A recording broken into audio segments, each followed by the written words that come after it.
साथियों नमस्कार।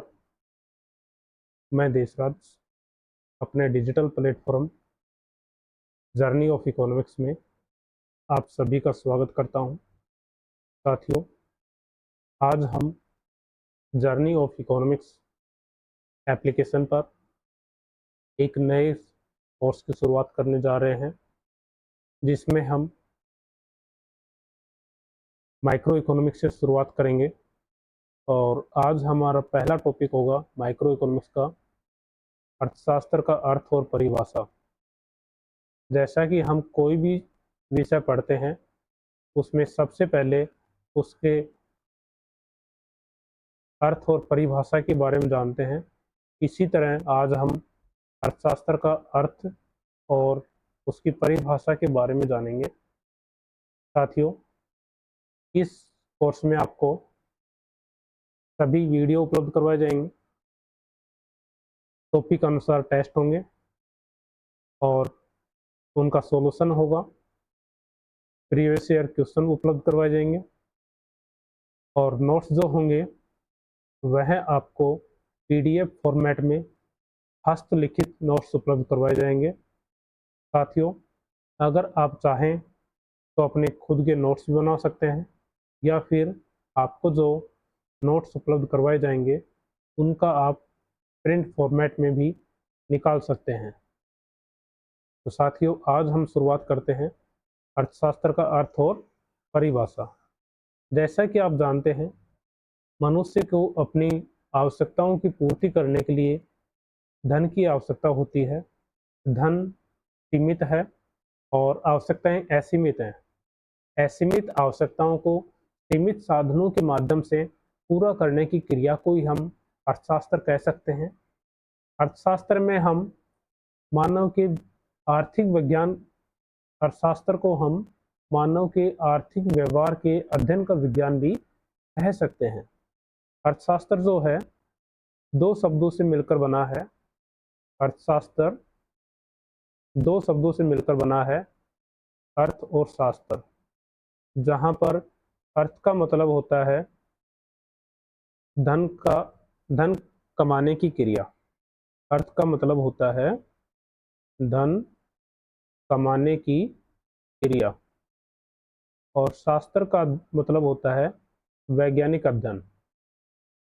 इसी प्रकार अर्थशास्त्र का जो अर्थ हुआ, धन कमाने की क्रिया का वैज्ञानिक अध्ययन जिस शास्त्र में करेंगे, अर्थात जिसमें करेंगे, वह अर्थशास्त्र होगा। साथियों, अर्थशास्त्र की अलग अलग अर्थशास्त्रियों ने अलग अलग परिभाषाएं दी हैं। अगर एक साथ 10 अर्थशास्त्रियों को बैठा दिया जाए तो निश्चित रूप से अर्थशास्त्र की 11 परिभाषाएं मिलेंगी।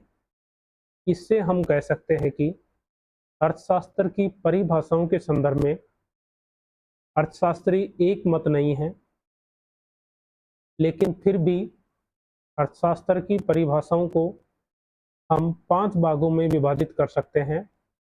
जिसमें पहली जो परिभाषा है वह है, अर्थशास्त्र की परिभाषाओं को 5 पार्टों में विभाजित कर सकते हैं।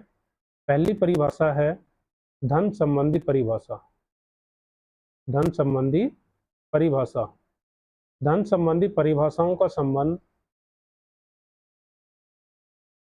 धन संबंधी परिभाषा, धन संबंधी परिभाषाएं देने का श्रेय जो जाता है वह है एडम स्मिथ।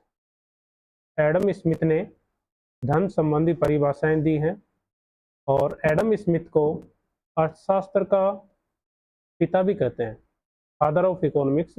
एडम स्मिथ को कहा जाता है, जिन्होंने 1776 में प्रकाशित अपनी पुस्तक वेल्थ ऑफ नेशन में अर्थशास्त्र को धन का विज्ञान कहा है।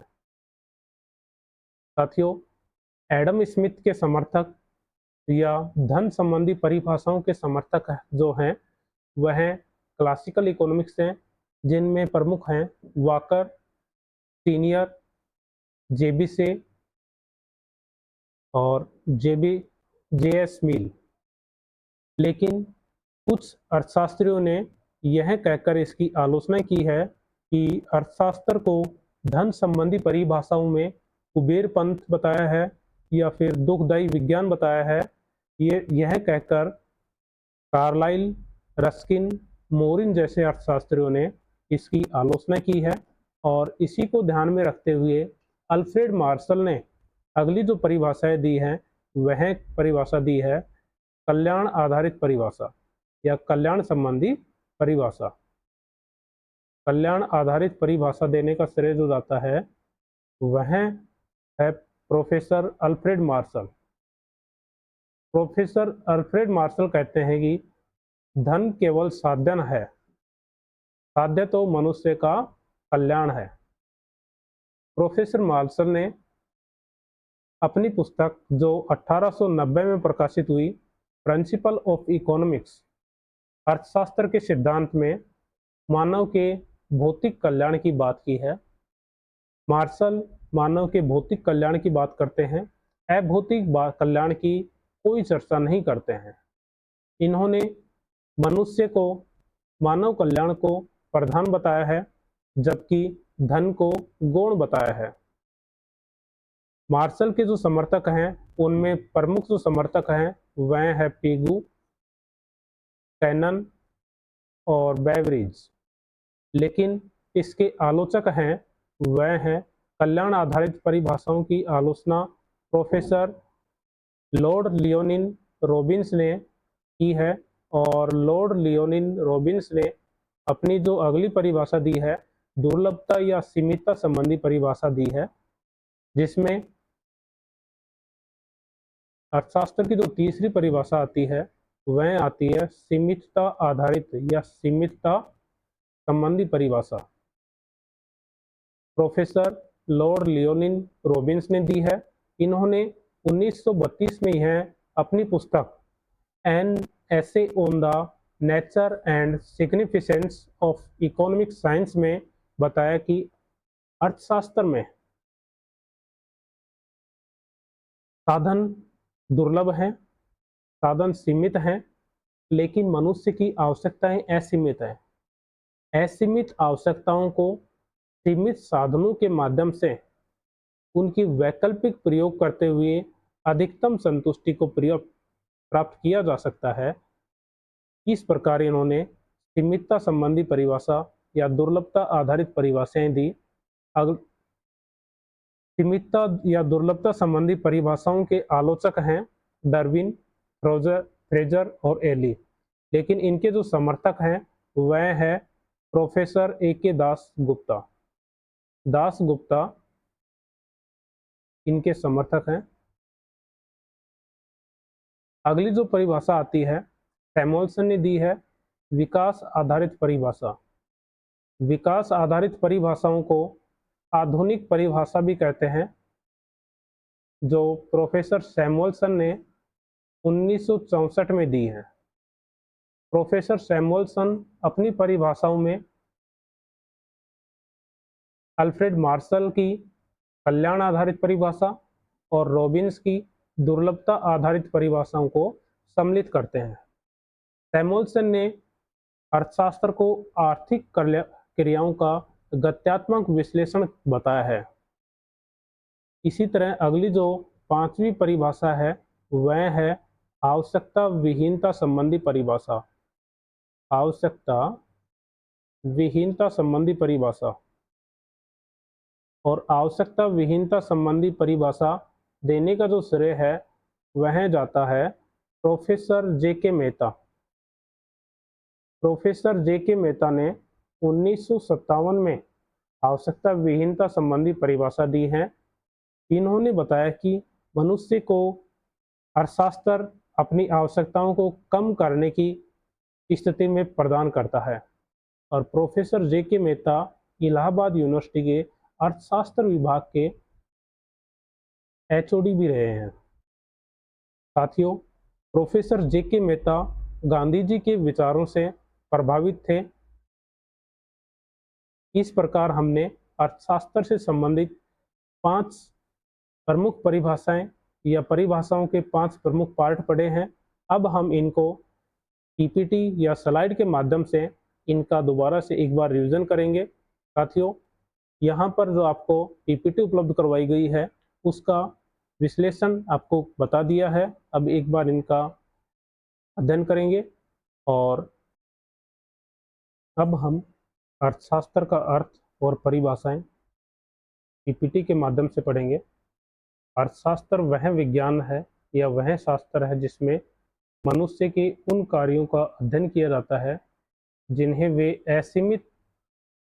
अपनी असीमित आवश्यकताओं को संतुष्ट करने वाले सीमित साधनों, और सीमित साधन यहाँ पर जो बताया गया है वह बताया गया धन को, असीमित आवश्यकताओं को सीमित साधनों के माध्यम से प्राप्त करने के संदर्भ में संबंध को बताता है, अर्थशास्त्र बताता है। और अर्थशास्त्र मानव के आर्थिक व्यवहार का अध्ययन करने का विज्ञान है। अर्थशास्त्र दो शब्दों से मिलकर बना है, अर्थ और शास्त्र, जहां अर्थ का मतलब होता है धन कमाने की क्रिया और शास्त्र का अर्थ होता है वैज्ञानिक अध्ययन। अर्थात अर्थशास्त्र का मतलब हुआ धन कमाने की क्रिया का वैज्ञानिक अध्ययन। धन कमाने की क्रिया का वैज्ञानिक अध्ययन हम अर्थशास्त्र में पढ़ेंगे। अर्थात धन कमाने की क्रिया का वैज्ञानिक अध्ययन को हम अर्थशास्त्र कहते हैं।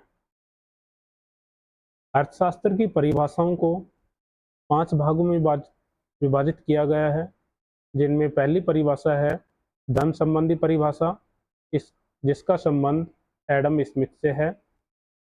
अगली जो परिभाषा है वह है कल्याण संबंधी परिभाषा, जिसका संबंध प्रोफेसर अल्फ्रेड मार्शल से है। तीसरी परिभाषा दुर्लभता या सीमितता संबंधी परिभाषा है, जिसका संबंध लॉर्ड लियोनिन रॉबिन्स से है। इन्होंने 1932 में यह परिभाषा दी है। चौथी परिभाषा है विकास आधारित परिभाषा, जो 1964 में प्रोफेसर सैमुअल्सन के द्वारा दी गई है। और अंतिम परिभाषा आवश्यकता विहीनता आधारित परिभाषा, जो प्रोफेसर जे.के. मेहता ने 1957 में दी है। अब हम इन सभी परिभाषाओं का विस्तृत अध्ययन करेंगे। सबसे पहले हम अध्ययन करेंगे धन संबंधी परिभाषा, जो एडम स्मिथ के द्वारा दी गई है। एडम स्मिथ को हम अर्थशास्त्र का जनक भी कहते हैं। अर्थशास्त्र का जनक एडम स्मिथ को कहा जाता है, जिन्होंने 1776 में प्रकाशित अपनी पुस्तक राष्ट्रों के धन के स्वरूप, प्रकृति तथा उसके कारणों की खोज में अर्थशास्त्र को धन का विज्ञान कहा है। इनकी जो पुस्तक है वह है an inquiry into the nature and causes of wealth of nation.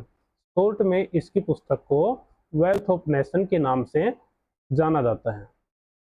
धन संबंधी परिभाषाओं के समर्थक हैं वाकर, सीनियर, जे.एस. मिल और जे. बिस्से।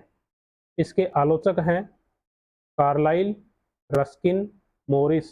इन अर्थशास्त्रियों ने धन संबंधी परिभाषाओं को कुबेरपंथ या दुखदायी विज्ञान कहकर इनकी आलोचना की है।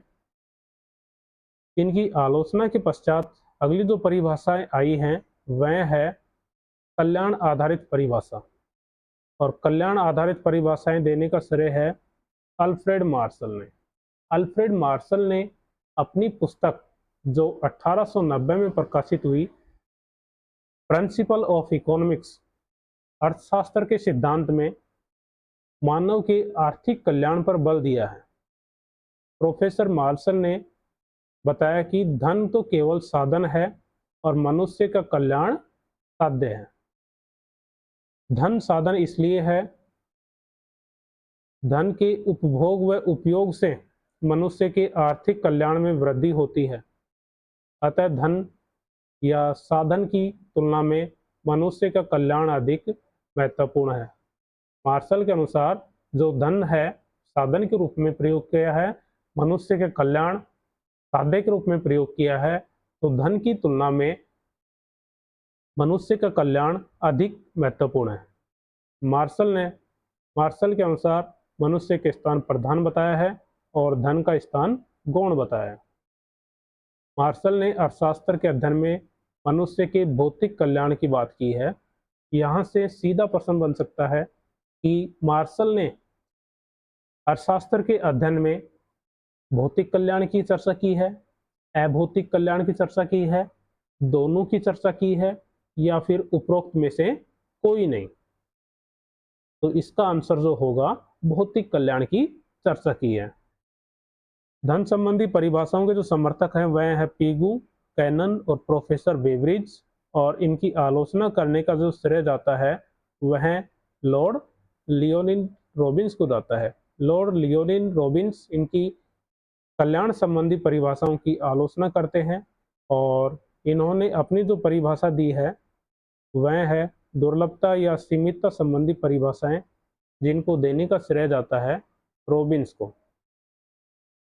रॉबिन्स ने 1932 में प्रकाशित अपनी पुस्तक an essay on the nature and significance of economics में अर्थशास्त्र की दुर्लभता संबंधी परिभाषा दी है।